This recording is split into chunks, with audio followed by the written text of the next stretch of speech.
మామ, చైనా నుండి ఒక షాకింగ్ న్యూస్ వచ్చింది. ఇక ముందు పిల్లలు పుట్టాలంటే తల్లి గర్భం అవసరం లేదంట. డైరెక్ట్గా రోబోలు పిల్లల్ని కని బయటికి ఇస్తాయంట.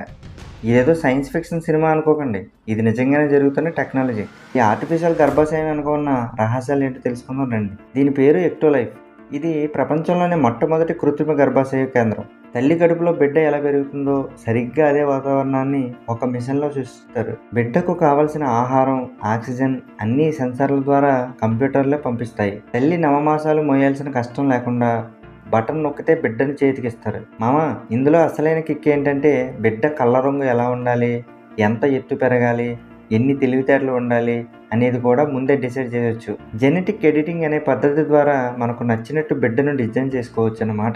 ఇది వినడానికి బాగున్నా దీనివల్ల భవిష్యత్తులో చాలా సమస్యలు వచ్చే ఛాన్స్ ఉంది. చైనాలో జనాభా విపరీతంగా తగ్గిపోతుంది. అందుకే రోబో నానీల ద్వారా పిల్లలను పెంచాలని, ఇలాంటి మిషన్ల ద్వారా జనాభాను పెంచాలని చైనా ప్లాన్ చేస్తుంది. కానీ ప్రకృతికి విరుద్ధంగా చేస్తున్న ఈ ప్రయోగాలు సక్సెస్ అవుతాయా లేదా అనేది $1,000,000 ప్రశ్న. దీనివల్ల మానవ సంబంధాలు అయితే దెబ్బతినే ప్రమాదం కూడా ఉంది. చూశారుగా మామ, మనుషులను తయారు చేసే ఫ్యాక్టరీలు వచ్చేస్తున్నాయి. మరి ఈ టెక్నాలజీ మంచిదా కాదా? మీ అభిప్రాయాన్ని ముక్కుసూటిగా కామెంట్ చేయండి. ఇలాంటి ఇంట్రెస్టింగ్ విషయాల కోసం మన ఆల్ ఇన్ వన్ బుక్ ఛానల్ని సబ్స్క్రైబ్ చేసుకోండి. జై హింద్.